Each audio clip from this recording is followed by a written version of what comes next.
Bonjour à tous. D'abord, merci aux organisateurs d'avoir osé faire une journée sur le sport automobile. Je trouve ça beaucoup de panache. Dans cette idée, j'en suis ravi. Et donc, quand François m'en a parlé, j'ai dit tout de suite, bien sûr. Alors, avant de vous présenter un petit peu la séance, François a déjà parlé de sa vision du sport automobile. Pour moi, le sport automobile, c'est une alchimie un peu compliquée, un peu poétique peut-être. C'est bien sûr, et je vais utiliser un mot qui est maintenant interdit et que les moins de 20 ans ne peuvent pas connaître, c'est la vitesse. C'est la vitesse, c'est-à-dire c'est quelque chose qui est important, la vitesse. Pourquoi? Parce que ça a longtemps été peut-être un élément de liberté. Dans les années 50-60, rouler vite, c'est être libre.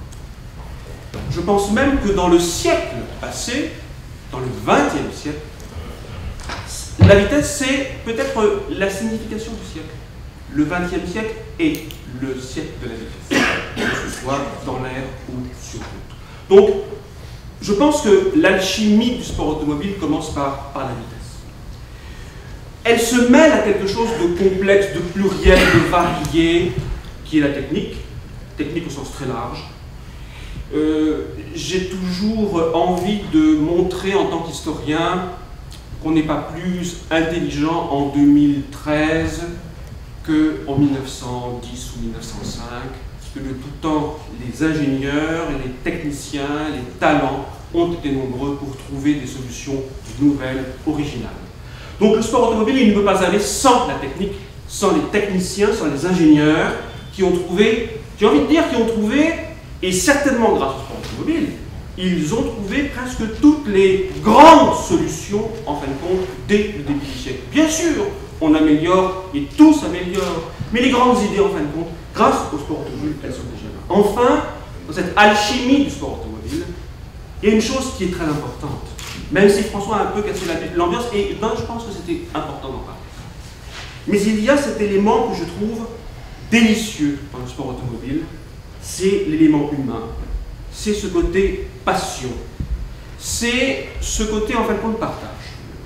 C'est que dans cette photo de l'Arctique que je trouve absolument délicieuse, c'est non seulement le pilote qui écoutez, se fait plaisir, sa passagère aussi, qui visiblement se régale, et les spectatrices, qui sont elles aussi pourtant emportées dans ce tourbillon de gravier, et qui sont ravies d'être en fin de compte au cœur du sport automobile. Il faut y rajouter bien sûr l'odeur du sport automobile.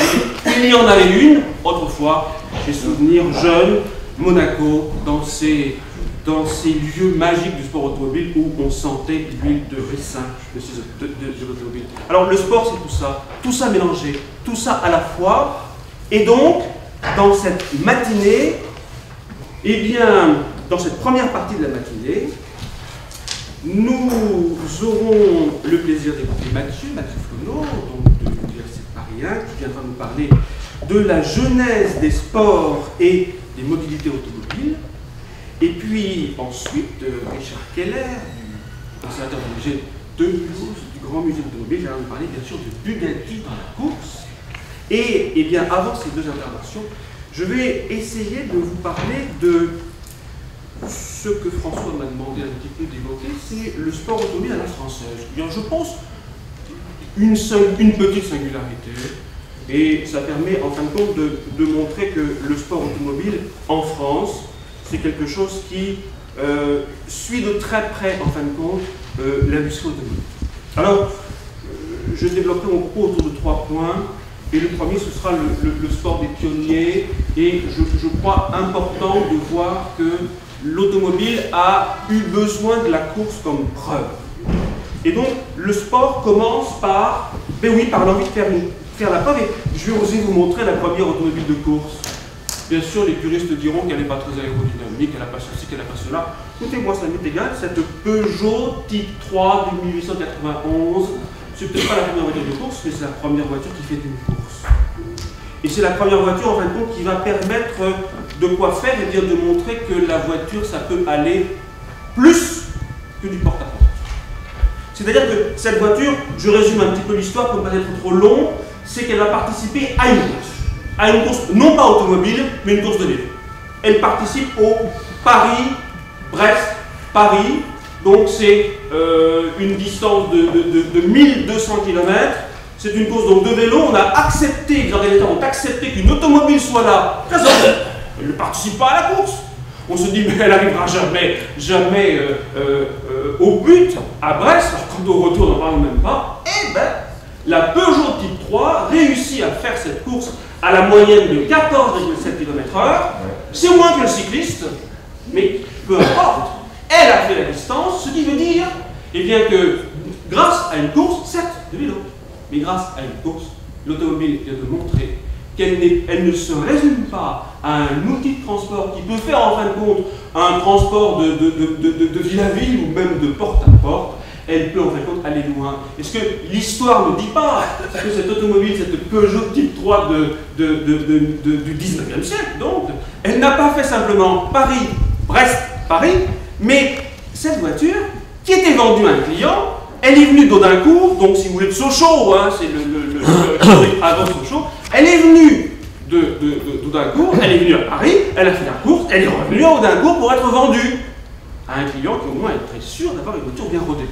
Alors, voilà d'un seul coup que l'automobile, grâce à la course, eh bien l'automobile rentre complètement dans ce monde de la course. Alors et après, écoutez, après, le sport automobile va se lancer pour ces marques naissantes à la fin du 19e, c'est la grande bataille Panhard et Levasseur contre Peugeot, la première course automobile, la vraie, c'est-à-dire pas une promenade de santé qui est en Normandie, la vraie course, allez, partez, premier arrivé à Bordeaux et premier rentré sur Paris. Elle est gagnée par cet équipage, alors elle est gagnée par Panhard qui est déclassé, c'est Peugeot qui reprend la main, peu importe. Ben, écoutez, les Français ne sont pas si mauvais que ça dans le sport automobile et ils sont tellement bons peut-être qu'ils vont faire du sport automobile un élément, un allié. Pourquoi? Pour montrer, pour prouver qu'une automobile, ça peut aller, les deux mots sont importants, vite et loin. Vite et loin, c'est-à-dire, regardez ces courses, Bordeaux-Paris, Bordeaux-Agen, Marseille, Bayonne, ce sont des grandes distances, les automobiles, elles tiennent.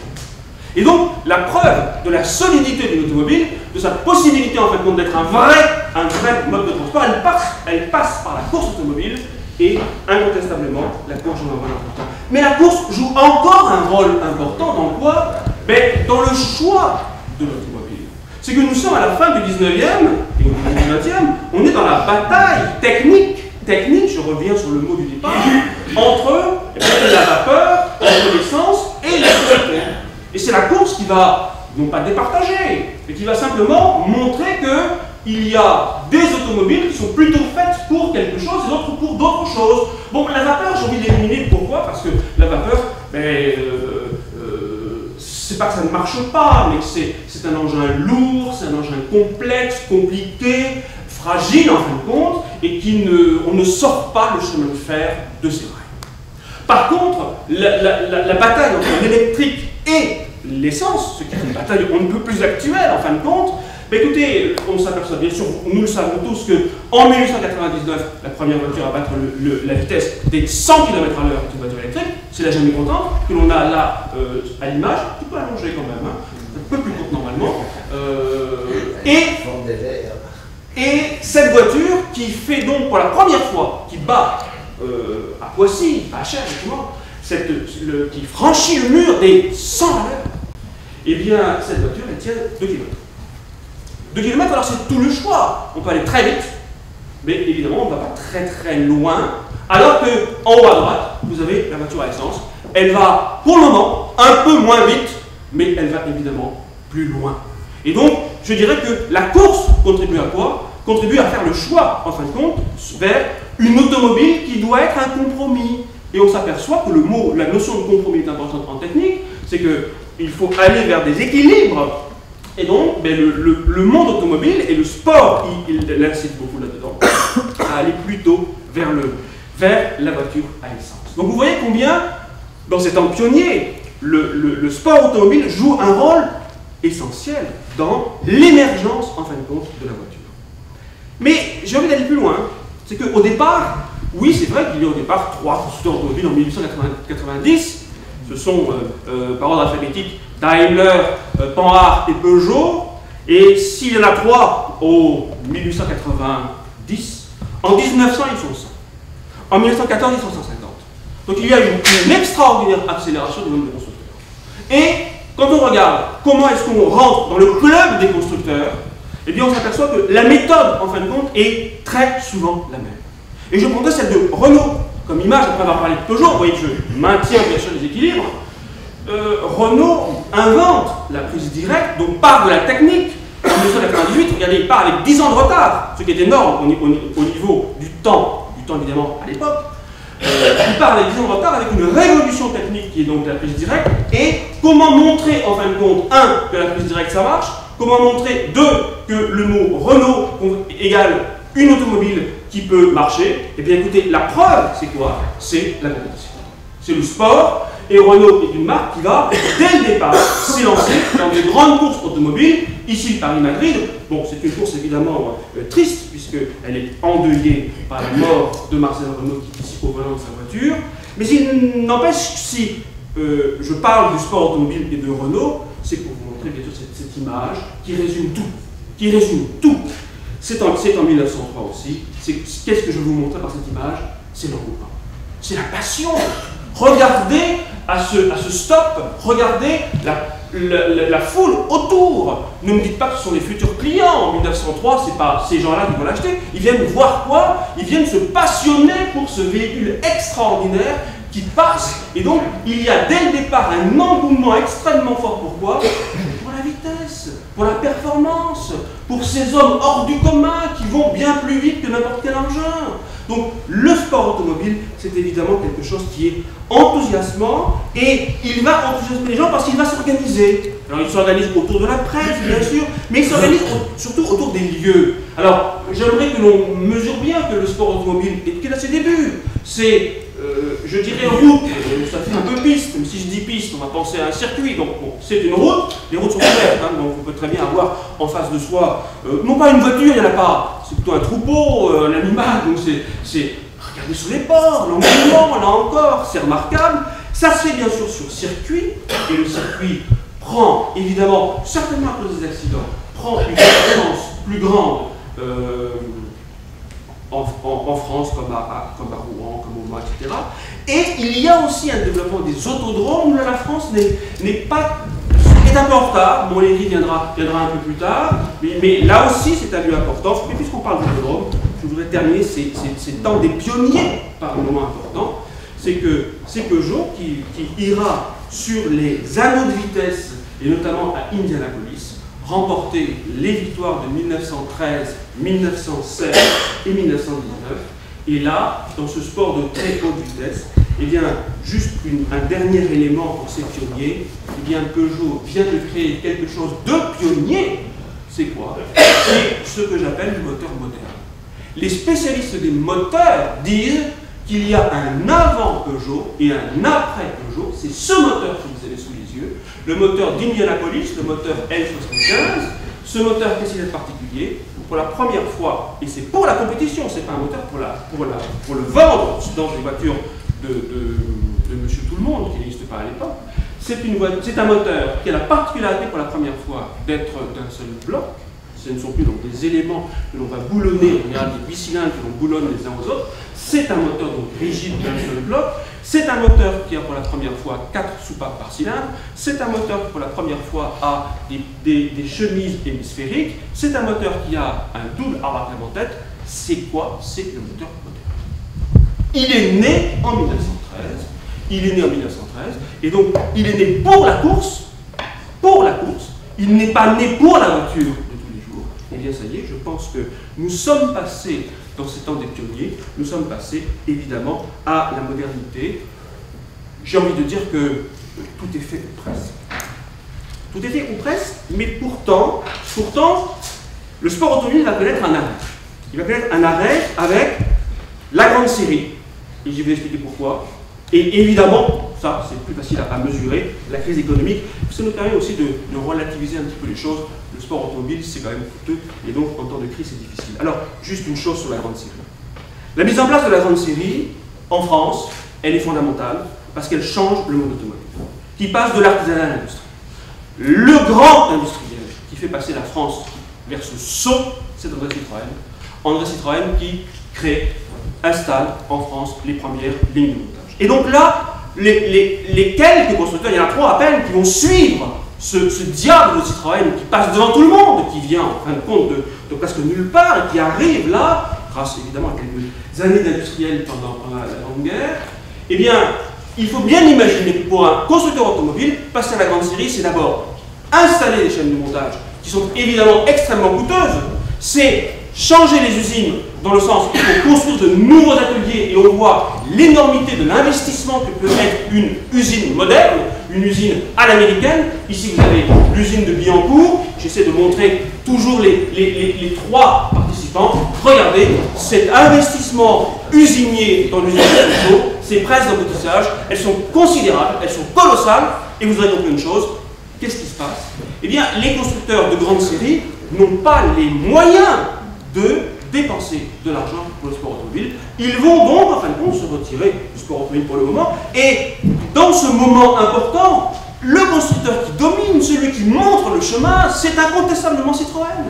Et Citroën, lui, qui à ce moment-là n'est pas passionné par le sport automobile, il est passionné par autre chose, qui est, je dirais, une aventure tout aussi exceptionnelle, qui est peut-être, certains diront, le début du rallye raid, je ne sais pas, mais il n'empêche, cette traversée du Sahara, cette croisière noire dans les années 20, c'est un exploit sportif et humain absolument étonnant. Et le clou, bien sûr, c'est cette croisière jaune où on traverse le monde dans des contrées inconnues. Ben, le sport automobile, c'est peut-être ça pour les industriels. C'est une façon de montrer en fin de compte la renommée d'une entreprise et peut-être de montrer aussi la force. Alors, je ne montre pas tout parce qu'on ne va pas, je n'aurai pas le temps, mais c'est vrai que Renault va suivre un petit peu, Peugeot à peine dans ce genre de compétition. Le sport prend cette autre. Alors, est-ce que le sport disparaît? Non, le sport ne disparaît pas, mais il va rester en fin de compte, je dirais, contingenté à qui? Eh bien, aux constructeurs qui continuent vers les voitures de luxe. Alors, Renault, qui a cette casquette à la fois d'industriel et d'artisan, fait un peu de compétition, notamment avec les fameux records de la 40 chevaux. Mais je pense que le sport automobile, et là, je parle sous le regard de notre spécialiste de Bugatti, je pense que ce sont les petites marques, les petits constructeurs qui vont prendre le relais du sport automobile dans ces années 30. Des marques qui vont évidemment subir la crise d'une façon considérable. Alors je pense à Bugatti bien sûr, je pense à Delage qui rachète même Delahaye parce que ça ne va pas, c'est presque la même voiture d'ailleurs. Mais vous me permettrez une parenthèse d'histoire. Qu'est-ce que le sport automobile dans les années 30, dans ce moment de la crise économique et d'une crise politique européenne? Eh bien, je pense que le sport automobile est en train de dévier. C'est-à-dire que ceux qui ont récupéré le sport automobile, ce ne sont pas des sportifs, ce sont des politiques. Et je vous invite à lire, à relire la bande dessinée de Marc Vallneau, qui explique très bien l'importance du sport automobile dans le Troisième Reich, où on s'aperçoit que ces deux marques, Mercedes et Audi et Auto Union, rassemblées en 1934, c'est en fait un vecteur de propagande important. Le sport automobile dominé par qui? Par les pays fascistes, c'est-à-dire par Alfa Romeo et par Auto Union et Mercedes. Donc les Français sont absents, la guerre bien sûr passe par là-dessus, il n'y a plus de sport automobile. Et donc, eh bien, on va rentrer après la guerre vers une autre époque que j'appelle moi l'âge du bricolage. Alors, j'ai pris ici le mot bricolage, et puis je prends un autre terme, j'aime bien parler du temps du fil de fer et du Chatterton, où les Français sont excellents. Excellents pourquoi? Eh bien parce que les constructeurs automobiles vont, malgré eux, devenir en fin de compte des acteurs du sport automobile. Allez, avouons quand même que cette petite voiture, la 4 chevaux Renault, qui est lancée, qui est présentée en 1946, avouez quand même qu'elle n'a rien d'une voiture de course comme on pourrait l'imaginer. Eh bien écoutez, il suffit que passe par là François Landon, qui est désigné par le faucheux comme le patron du service course de Renault, pour que la 4 chevaux devienne une voiture de course. Attention, elle s'illustre à Monte-Carlo, où elle gagne sa catégorie. Elle s'illustre au 24 heures du Mans. Oui, le sport automobile, il est bien présent chez les constructeurs, certainement tiré en fin de compte par des gens extérieurs, mais qui permettent d'aller plus loin. Et voilà donc que Renault, parce que la voiture n'est pas chère, parce qu'on peut la bricoler, parce qu'on peut la gonfler, et qui deviendra même le type 1063, la 4 chevaux Renault, eh bien, elle devient une voiture de compétition, puisqu'on la voit dans les grandes courses. Et c'est une chose courante chez Renault, qui fait les voitures populaires, bien sûr. Vous avez ici, malheureusement, c'est pas dans l'ordre, mais vous l'avez tous compris, la Dauphine c'est avant, la R8 c'est après. Et bien ces deux voitures, qu'est-ce qu'elles ont? Elles vont avoir une vie sportive, alors qu'elles ne sont pas faites du tout pour la compétition. La Dauphine gagne tout de même, mais c'est quand même pas n'importe quoi, le rallye de Monte-Carlo au scratch, c'est-à-dire la victoire totale en 58. Et donc là, Renault mesure que c'est important d'avoir une voiture qui peut réussir de telles prouesses. Et écoutez, ça y est, c'est parti. La Renault 8 qui va remplacer bien sûr la Dauphine, elle aura sa version sportive. Là aussi, j'en parlerai pas maintenant, mais on en parlera si vous voulez après dans les questions. Bon, Gordini, c'est quelqu'un qui va être un consultant, si vous voulez, qui va améliorer donc cette voiture pour en faire la vie de Gordini. Alors, voilà comment des voitures qui ne sont pas du tout prévues pour le sport automobile, elles deviennent des voitures automobiles, avec même, bon, le bleu et les deux bandes blanches, c'est presque un symbole d'une époque, le symbole presque d'une course à la française. Mais, chose étonnante, c'est que les autres constructeurs, je dirais, qui font des voitures plus cossues, plus installées, avons une DS19 et une 404 Peugeot. On ne la verrait pas dans le sport automobile, que nenni. La DS19, par ses qualités techniques extraordinaires, et notamment sa suspension et son freinage, réussit à gagner 2 fois le Monte-Carlo au scratch. Alors les connaisseurs diront 67, c'est un petit peu grâce au phare de la Mini, peu importe. Sur les tablettes, il y a bien 2 victoires. La DS19, qui a comme particularité quoi donc, elle est de série.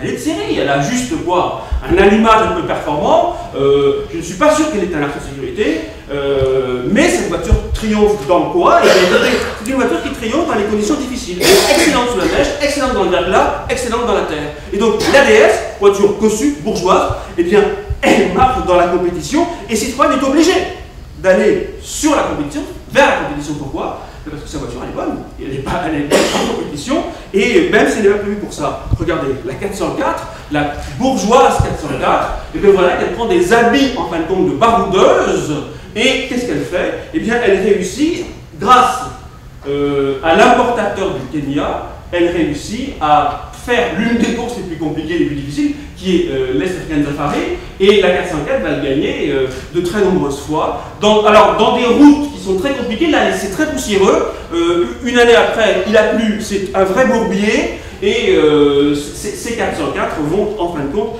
faire des merveilles, relayées après par une 504, et là, on s'aperçoit eh bien, que ces constructeurs qui sont venus presque par hasard au sport automobile, ben, s'ils veulent gagner, il faut peut-être aller vers autre chose.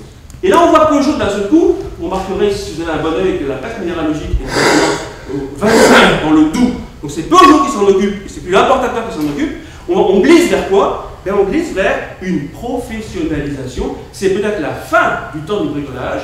Et évidemment, même la Citroën, la DS19, vous le voyez, elle n'a pas tout à fait l'air de sa voiture bourgeoise habituelle. Elle est un peu raccourcie, un peu proto. Ça montre bien que les constructeurs, ils prennent en fin de compte, ils s'y mettent, ils mettent le doigt dans cet engrenage. Je finirai par ce que je crois avoir montré déjà ici, le fameux 19-70, qui montre cet engouement extraordinaire du public pour le sport automobile. Le jour G, le jour des Gordini, le jour où Renault remplace la R8 par la R12, c'est un vrai passage. C'est le passage de l'amateurisme vers la professionnalisation, ou peut-être du bricolage vers justement la voiture plus industrielle. Il n'empêche que l'engouement que vous avez vu sur l'image précédente montre que le sport automobile est un sport en fin de compte populaire. Alors, il est populaire dans ce temps de bricolage. Je pense qu'il y a des aiguillons. Il ne faut pas les oublier, ces aiguillons, parce qu'ils sont importants. Ce sont les nouveaux petits artisans. Je ne parle plus malheureusement de Delage, de la Haye, de Bugatti, de Hotchkiss. Pourquoi? Parce que la guerre les a malheureusement tués. Non, il y a 2 écoles. Vous avez l'école Panhard, ceux qui prennent les mécaniques Panhard et qui mettent de jolies carrosseries pour faire en fin de compte des voitures de sport. C'est CD par exemple, ou c'est DB.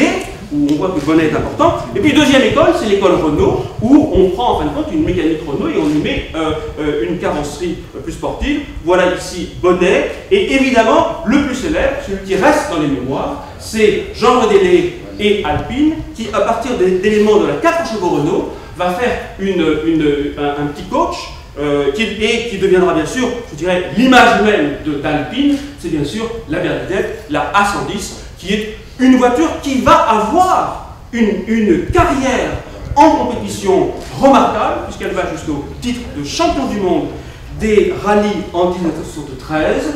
Et donc, ça montre bien que ces petites entreprises sont capables d'aller extrêmement loin. Et lorsque Renault reprend Alpine Renault, justement en 1973, eh bien, Renault se trouve en fin de compte avec une entreprise de course qui s'appelle Alpine, qui ne fait pas que du rallye, qui fait aussi du prototype avec les 24 heures du Mans, certes à une petite échelle, puisqu'il court plutôt pour les courses de l'indice énergétique ou la vitesse pure, si vous n'êtes pas en compte.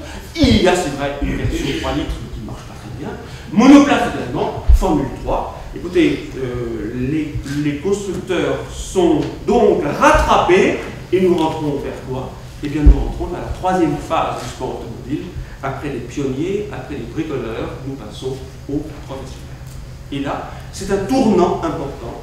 Ce tournant, il vient de quoi? Il vient pour moi de deux événements. Le premier événement, c'est Matra. Matra, alors, on pourrait très bien dire Matra, c'est simple. Matra est une entreprise qui rachète René Bonnet pour devenir Matra Sport. Certes, je préfère le voir autrement. Matra, qu'est-ce que c'est? Matra, c'est une entreprise d'armement, de missiles, et qui a décidé de se diversifier.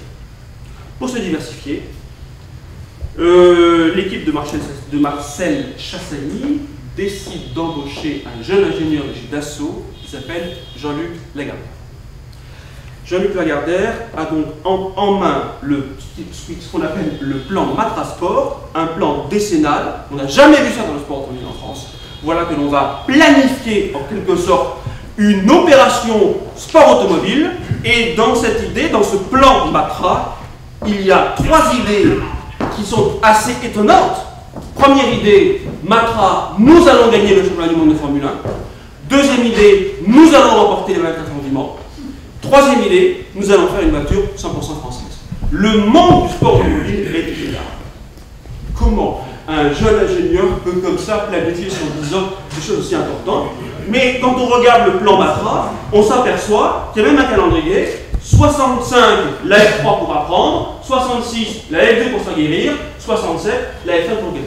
Et comme Matra est une firme de l'aéronautique, donc qui connaît bien les arcanes des financements publics, eh bien Matra a trouvé en fin de compte deux moyens de se financer pour le sport automobile. C'est d'abord et surtout le pétrolier Elf, qui est le dernier qui est arrivé, il est indépendant bien sûr de Total à ce moment-là, qui est prêt à se construire une image dans le sport automobile, et il est prêt à dépenser des sommes absolument colossales. Et puis les fonds publics, il ne faut pas oublier, le Premier ministre d'ailleurs fera un prêt à Matra pour pouvoir passer à la compétition. Alors, c'est bien beau d'avoir un plan, c'est extraordinaire d'avoir un calendrier, mais le plus étonnant, c'est que Matra réussit. Pourquoi je vais dire deux éléments pourquoi, ici la porte. En 1969, la Matra MS80, une voiture créée pour une seule année, parce que le règlement change après, la Matra MS80 est championne du monde de Formule 1. Et donc avec comme pilote Jackie Stewart et comme second pilote Jean-Pierre Beltoise, qui finit 5e sur le monde 69. Et qu'est-ce que Matra apporte? Mais Matra apporte ce qui n'existait pas auparavant, c'est-à-dire Matra apporte la rigueur scientifique, la rigueur de l'aéronautique, la rigueur de l'espace, du monde de l'espace. C'est-à-dire qu'une voiture de course, il y a une checklist, et on vérifie tout, et on regarde tout, on ne laisse rien, c'est fini le Chatterton. Il faut que tout soit absolument, avant le départ, tout est réglé, au millimètre. Et c'est ça qu'apporte Matra. Matra apporte peut-être aussi une deuxième chose qui est la télémétrie. C'est le premier à comprendre qu'il faut mesurer les efforts de la voiture en compétition. Personne ne le fait. Matra le fait. Et donc ils ont une banque de données pour savoir ce qu'est la MS80 en compétition. Ils peuvent l'analyser et ils peuvent en fin de compte ensuite aller plus loin. Matra apporte également son savoir-faire de l'aéronautique. Ça veut dire que dans cette voiture au flanc arrondi, qui sont pour moi d'une très belle pureté de ligne, il y a des réservoirs d'essence où on a mis le système, en fin de compte, que l'on trouve dans les avions de chasse, où l'essence de la voiture reste constamment par les pompes au centre de la voiture pour que la répartition des masses soit toujours excellente dans une voiture qui, évidemment, au fil des courses, s'allège. Matra apporte ça, c'est son savoir-faire. Et voilà comment Matra, en si peu de temps, eh bien, vient dans le sport automobile et remporte tout simplement le championnat du monde. De mémoire, il y a Wolf, mais c'est un petit peu à part. On n'a jamais vu un constructeur arriver et dominer le championnat du monde de Formule 1 face à, je dirais, la meute britannique et italienne, qui sont évidemment les ténors du sport automobile. Le grand rêve de Matra, je vous l'ai dit, c'est faire un moteur 100% français qui ne s'imposera pas beaucoup en Formule 1, tout au moins sur Matra, un peu après sur Ligier. Ce moteur V12, par contre, il va s'illustrer. Et c'est là où on voit que le troisième pari de Lagardère est bien tenu, aux 24 heures du Mans. Les Matra vont gagner les 24 heures du Mans à 3 reprises, 72, 73, 74. Écoutez, Matra vient de changer le sport automobile. Alors, il n'est pas le seul. Je voudrais bien le dire là-dessus, il n'est pas le seul, mais il fait partie de ces Français qui changent le sport automobile. Ford, juste un petit peu avant, a apporté ce côté rigoureux, checklist, aux 24 heures du Mans. Mais il n'empêche que Matra, véritablement, montre un changement.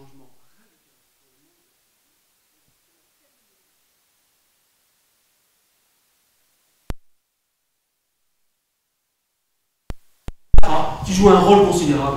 Et deuxièmement, il y a la politique des constructeurs, de l'internationalisation. Je suis désolé, l'internationalisation n'est pas du tout une préoccupation d'aujourd'hui. Il y a très longtemps que les constructeurs automobiles s'occupent de l'international. Très longtemps. Jamais. Une image, je reviens sur Renault, voici la présence de Renault, présence industrielle, là où il est présent au niveau de ses usines. Et quand on regarde cette planète, quelques années plus tard, la planète devient jaune. Il y a bien, bel et bien, une politique d'internationalisation. Et là, les gens de chez Renault comprennent que si l'on veut être international, à ce moment-là, Renault parle de 7% du marché mondial. Qu'est-ce qu'il faut? Il faut une image. Et l'image, elle se construit autour de quoi? De beaucoup de choses, dont le sport automobile. Et là, chez Renault, Jean Terramorci, chez Elf, François Guiter, le plan du sport automobile, que j'ai lu avec un immense plaisir, vous me permettrez de vous le résumer en 3 images. Il est raide, mais il a beaucoup de force dans l'histoire. La première chose, le rallye, vous arrêtez. Ça ne sert à rien. Personne ne regarde. Point de vue image, et on rentre dans une logique d'image, vous arrêtez sauf les grands rallyes, Monte Carlo. Donc, oui, on verra quelques Renault s'illustrer dans le Monte Carlo. Attention, je suis bien dans le plan Renault, hein, c'est la vision de Renault constructeur. Deuxième chose, pardon, j'ai oublié un élément, pardon. Le rallye, c'est la fin d'Alpine. C'est la mort programmée d'Alpine. Puisque cette voiture en plus arrive en bout de développement et va être concurrencée par la Lancia Stratos qui est une vraie bête de rallye. Donc, pour le plan Renault, rallye, c'est pas là. Deuxième chose dans ce plan Renault, Le Mans. Il faut inscrire Le Mans au palmarès d'une marque qui veut être internationale. Je rappelle que Le Mans est la voiture du Mans est la course qui est la plus regardée au monde. Il faut donc gagner Le Mans. Eh bien, Alpine court au Mans depuis longtemps. Alpine ne doit pas gagner Le Mans, parce que Alpine a un nom qui ne va pas. Regardez bien l'avant de la voiture. Ce n'est plus une Alpine Renault, c'est une Renault Alpine. Ce qui veut dire que dans l'ordre alphabétique des vainqueurs, on cherchera bien le nom avec Renault, et non pas avec Alpine. Le Mans sera gagné par Renault en 1978, avec en plus un moteur tout à fait extraordinaire, qui est le moteur turbo compressé. Enfin, troisième idée, troisième image du plan du sport automobile chez Renault, c'est la Formule 1. C'est la Formule 1. Et je vous livre tel que je l'ai lu, l'analyse qui est faite sur la Formule 1 par Renault, avec cette vision internationale, elle est extrêmement simple. La Formule 1 est en 74, le plan que je vous parle. La Formule 1 est regardée par 450 millions de téléspectateurs dans le monde. Eh bien, si vous faites une voiture que l'on voit, eh bien, cette voiture, elle vous coûtera infiniment moins cher que le nombre de spots publicitaires qui pourront passer dans la même durée.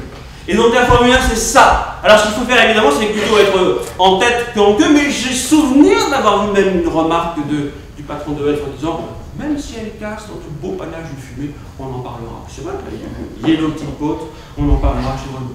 Il n'empêche que voilà un plan, en fin de compte, je dirais, extrêmement rigoureux, qui ressemble beaucoup au plan Matra dans le sens où c'est programmé. Il y a donc une programmation qui est faite pour le sport automobile. Un sport automobile qui, vous l'avez compris, est en train de devenir un sport d'image. Un sport d'image.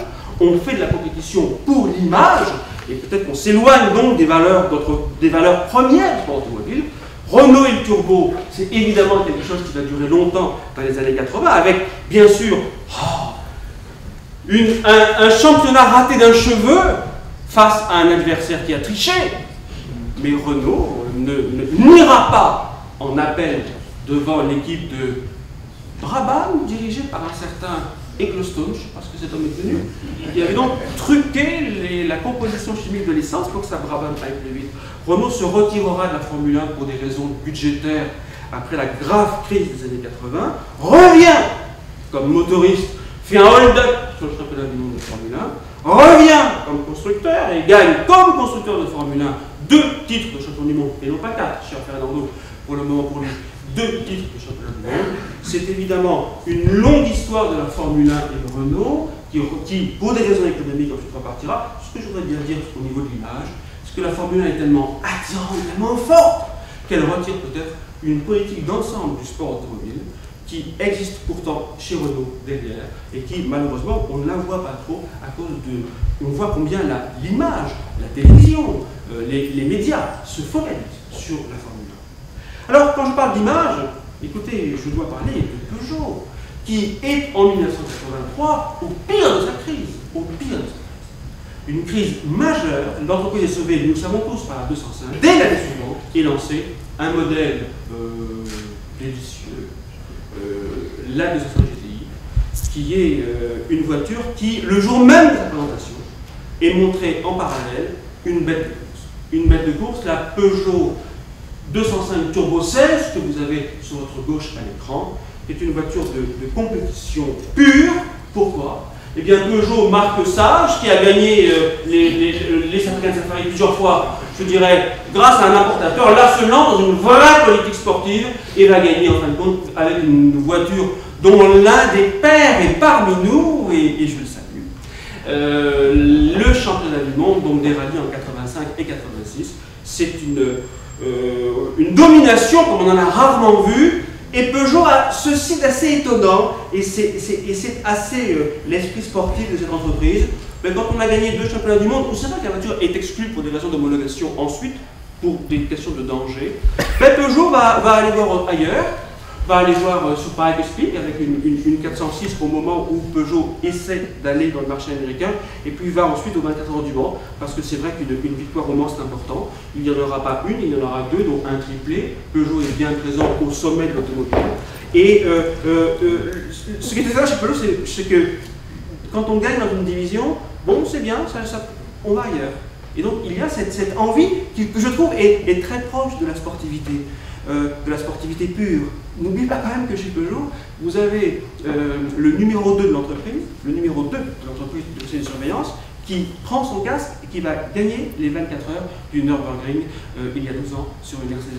Donc il y a quand même une âme sportive assez étonnante dans cette entreprise, qui peut donc revenir en rallye, revenir au Mans, s'en aller du Mans, et puis tenter dimanche, un pari totalement incroyable d'une voiture qui fait 850 chevaux, je crois, et 850 kg, un truc assez étonnant. Enfin, j'oublie pas Citroën, parce que Citroën qui n'avait pas une culture sportive, je dirais, eh bien, c'est mis d'une façon tout à fait remarquable dans le sport automobile, avec d'abord, probablement aidé par l'héritage du groupe, mais ça fait partie du jeu, une remarquable conquête des titres en rallye raid. Citroën a tout gagné, et puis Citroën est passé ensuite au rallye, et là c'est une question que moi je n'ai pas de réponse, mais peut-être ça nous le donnera, c'est comment on fait pour rester 10 ans au sommet du rallye. Quand on regarde les plus grandes marques de rallye, c'est pas arrivé. Une décennie de domination comme ça, c'est pas arrivé. Donc ça donne quoi? Ça donne évidemment une image à Citroën qui est tout à fait dynamique, moderne, par cette petite WRC, DS3 bien sûr, et qui arrive sur les voitures de siècle. Voilà ce que je voulais vous dire sur un sport automobile à la française. Écoutez, moi je trouve qu'il va bien. Ben oui, je suis désolé, j'ai un tempérament plutôt optimiste. C'est quand même une fantastique aventure. Il y a des hauts et des bas, et alors, la vie, il y a des hauts et des bas. Donc voilà ce que je voulais vous dire sur la façon dont les Français ont vu le sport automobile. Je pense que tout à l'heure, vous aurez bien sûr la parole, et je vais peut-être laisser la parole pour le moment à Mathieu, voilà, à Mathieu. C'est bon, applaudissons un peu.